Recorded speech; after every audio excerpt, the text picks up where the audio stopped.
Olá, meus queridos, tudo bem com vocês? Hoje eu gostaria de compartilhar uma das inúmeras maneiras que nós conseguimos trabalhar e mensurar resultados ao final de um processo de coaching, ok?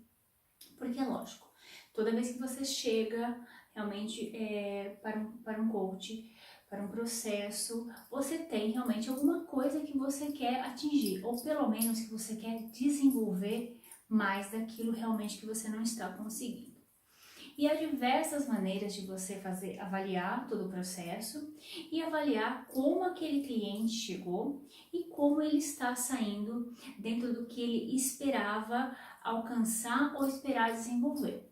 E hoje eu vou falar um pouquinho de uma coisa muito prática que nós utilizamos, que eu utilizo, que eu adoro, que eu amo mesmo, para mensurar esses resultados, que é a escala de produtividade. E eu vou mostrar para vocês uma escala de produtividade que já está pronta.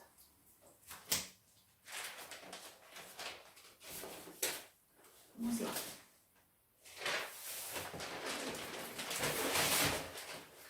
Esta é uma escala de produtividade real de um cliente. Realmente, você pode ver, não tem o nome do cliente aqui.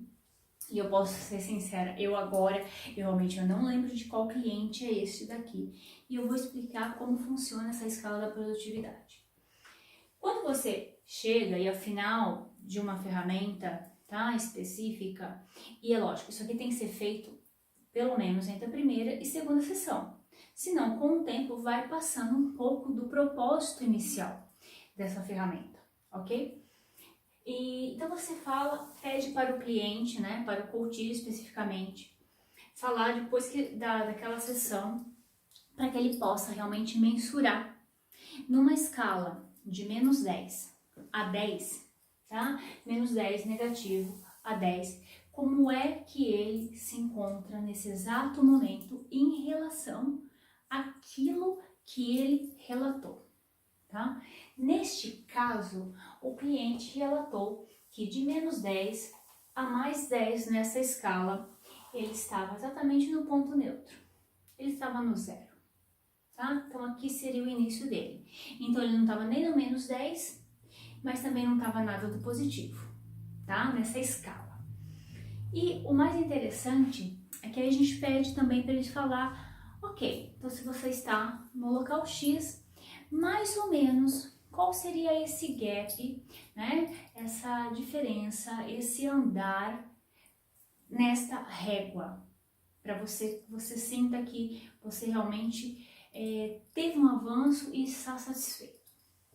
Neste caso, o cliente falou mais 5, certo? Quando chega no final do processo de coaching, eu costumo retomar essa ferramenta.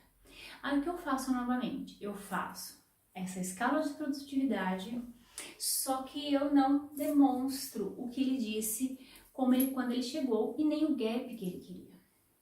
Eu simplesmente mostro a escala de produtividade e pergunto a ele: quanto nesta régua inteira você acredita que você está agora, nesse momento, diante de tudo que já aconteceu?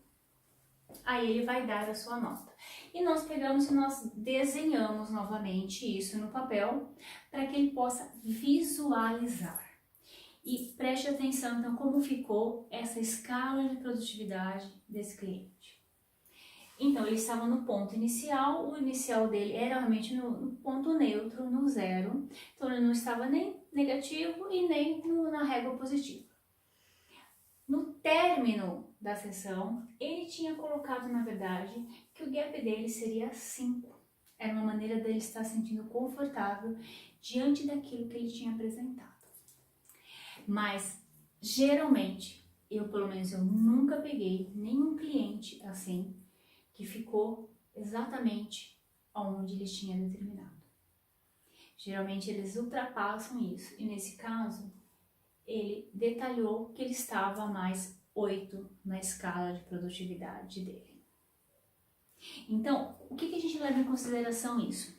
A gente consegue mostrar, trazer clareza ao cliente, ao coach no caso, o quanto ele conseguiu andar e ultrapassar às vezes crenças, barreiras, dificuldades, várias coisas realmente que estavam travando e que muitas vezes, o mais interessante ainda, muitas vezes não tinha nem a ver com o que ele estava pedindo para caminhar. Às vezes outras coisas da vida dele caminhou e ele conseguiu dar andamento naquilo. Mas é lógico, sobre as áreas da vida a gente fala num outro vídeo. Então, aqui foi meu compartilhamento de ideias sobre a escala de produtividade, que eu acho fantástica. Um grande beijo e até a próxima!